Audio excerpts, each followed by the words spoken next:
One day జట్టు కెప్టెన్గా శుభ్మన్ గిల్ ఆకట్టుకోలేకపోతున్నాడు. ఆస్ట్రేలియాలో ప్లేయర్గా కెప్టెన్గా తేలిపాడు. జట్టును ముందుండి నడిపించలేకపోయాడు. న్యూజిలాండ్తో వన్డే సిరీస్లోనూ విఫలమయ్యాడు. బ్యాటర్గా తొలి 2 మ్యాచ్ల్లో హాఫ్ సెంచరీ సాధించిన చివరి మ్యాచ్లో ఫెయిల్ అయ్యాడు. కెప్టెన్గా ఏమాత్రం ఆకట్టుకోలేకపోయాడు. సరైన నిర్ణయాలు తీసుకోలేకపోయాడు. ఫీల్డింగ్ను సెట్ చేయడంలో ఫెయిల్ అయ్యాడు. బౌలర్లను సరిగా వినియోగించుకోలేకపోయాడు. దీంతో గతంలో ఎప్పుడూ లేని విధంగా స్వదేశంలో న్యూజిలాండ్కు వన్డే సిరీస్ను కోల్పోయింది. శుభ్మన్ కెప్టెన్ అయ్యాక ఆస్ట్రేలియాతో పాటు న్యూజిలాండ్తో సిరీసుల్లో టీమిండియా ఓడిపోయింది. సౌత్ ఆఫ్రికాతో వన్డే సిరీస్లో మాత్రం భారత్ జట్టు గెలిచింది. అయితే ఆ సిరీస్లో శుభ్మన్ గిల్ బరిలో దిగలేదు. సౌత్ ఆఫ్రికాపై భారత జట్టును కేఎల్ రాహుల్ నడిపించాడు. దీంతో కెప్టెన్గా శుభ్మన్ గిల్ పనికిరాడనే చర్చ మొదలైంది.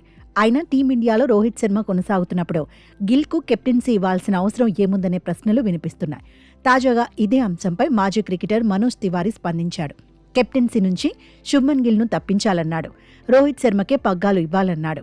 2027 వన్డే వరల్డ్ కప్లో టీమిండియా కెప్టెన్గా రోహితే ఉండాలన్నాడు.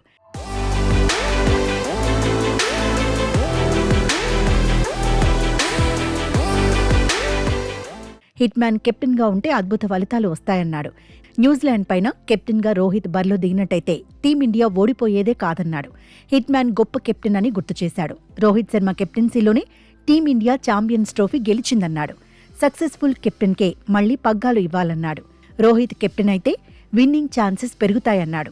శుభ్మన్ కెప్టెన్ అయ్యాక విన్నింగ్ పర్సెంటేజ్ ఎలా ఉందో చూస్తున్నాం కదా అన్నాడు. రోహిత్ శర్మే జట్టును నడిపిస్తే వరల్డ్ కప్ గెలవడానికి 85% నుంచి 90% అవకాశాలుంటాయన్నాడు. నిజానికి గత వన్డే వరల్డ్ కప్లో హిట్మ్యాన్ కెప్టెన్సీలోనే టీమిండియా బరిలో దిగింది. స్వదేశంలో సంచలన విజయాలు సాధించింది. వరుసగా 10 మ్యాచుల్లో గెలిచింది. కానీ ఫైనల్లో కలిసి రాలేదు. రన్నరప్ ట్రోఫీతో సరిపెట్టుకోవాల్సి వచ్చింది. 2023 వరల్డ్ కప్లో బ్యాటింగ్ ఆర్డర్లో రోహిత్ ముందుండి నడిపించాడు. ఫైనల్లో భారత్ ఓడిన కెప్టెన్గా బ్యాటర్గా హిట్మ్యాన్ ప్రశంసలు అందుకున్నాడు. ఆ తర్వాత 2024 టీ20 వరల్డ్ కప్లో భారత్ను ఛాంపియన్గా నిలబెట్టాడు. గతేడాది ఛాంపియన్స్ ట్రోఫీని కూడా టీమిండియాకు అందించాడు. అందుకే మళ్లీ రోహిత్కే వన్డే జట్టు పగ్గాలు ఇవ్వాలనే డిమాండ్స్ పెరుగుతున్నాయి.